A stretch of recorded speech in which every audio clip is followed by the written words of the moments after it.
మాటల తూటాలు ఇలా అనడం వినే ఉంటారు.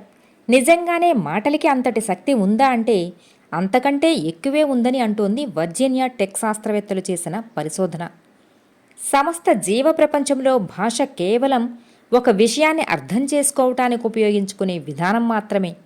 కానీ మనుషుల విషయంలో భాష, దానిలోని పదాలు, వాటిని ఉపయోగించుకునే తీరుపైన వారి శారీరక, మానసిక ఆరోగ్యాలు ఆధారపడి ఉంటాయని ఈ పరిశోధన చెబుతోంది. అదెలా అంటే మెదడులో న్యూరో ట్రాన్స్మిటర్స్ అనేవి ఉంటాయి.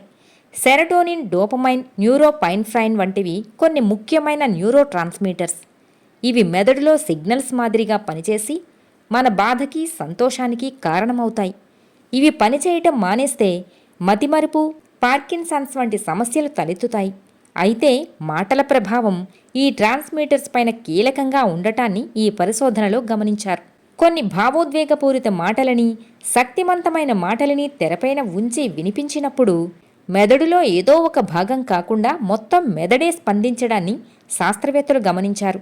మాటల్ని పలికేటప్పుడు ఆ తీవ్రత ఆధారంగా కూడా న్యూరో ట్రాన్స్మిటర్స్ విడుదలలో మార్పులు రావటాన్ని శాస్త్రవేత్తలు గమనించారు. అంటే మాటలు కేవలం మన నిర్ణయాలని మాత్రమే కాదు, మానసిక ఆరోగ్యాన్ని కూడా ప్రభావితం చేస్తాయి. కాబట్టి వీలున్నంతగా మన మనసుకు నచ్చిన వాళ్ళతో మాట్లాడేద్దాం. అవి కూడా గాసిప్స్ కాకుండా, ఎవరిని నొప్పించకుండా ఉల్లాసంగా మాట్లాడేద్దాం.